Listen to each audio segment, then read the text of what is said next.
অ্যাডিস মশার সোর্সগুলোকে দূরীকরণের জন্য জনসচেতনতা এবং জনসম্পৃক্ততা বাড়বার জন্য গতকাল স্থানীয় সরকার পল্লী উন্নয়ন এবং সমবায় মন্ত্রণালয়ে জাতীয় কমিটি রয়েছে, যেটির সভাপতি স্থানীয় সরকার পল্লী উন্নয়ন সমবায় মন্ত্রী মির্জা ফখরুল ইসলাম আলমগীর সাহেব। ওনার সভাপতিত্বে প্রায় 20টি মন্ত্রণালয়ের সচিব সহ আমরা সারা দেশে কিভাবে সচেতনতা বৃদ্ধি করা যায়, এডিস মশার উৎপত্তি স্থল লার্ভাগুলি কিভাবে যাতে ধ্বংস করা যায়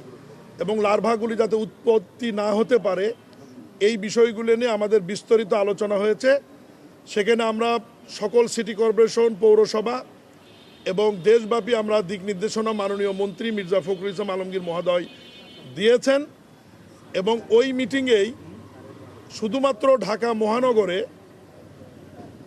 অভিযান পরিচালনা করবার জন্য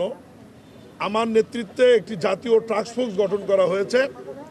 সেই টাস্কফোর্সের আজকে প্রথম এই জনসম্পৃক্ততা, জনসচেতনতা বৃদ্ধির লক্ষ্যে আজকে প্রথম অভিযান। প্রত্যেক সপ্তাহেই আমরা 3-4 দিন করে এই টাস্কফোর্সের যে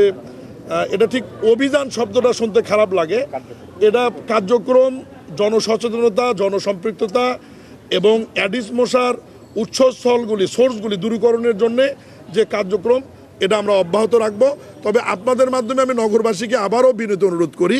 আমাদের প্রধান স্বাস্থ্য কর্মকর্তা ব্রিগেডিয়ার জেনারেল ইমরুল কায়েস,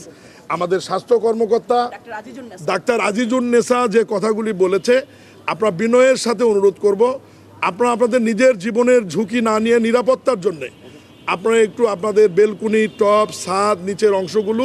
পরিষ্কার পরিচ্ছন্ন রাখবেন।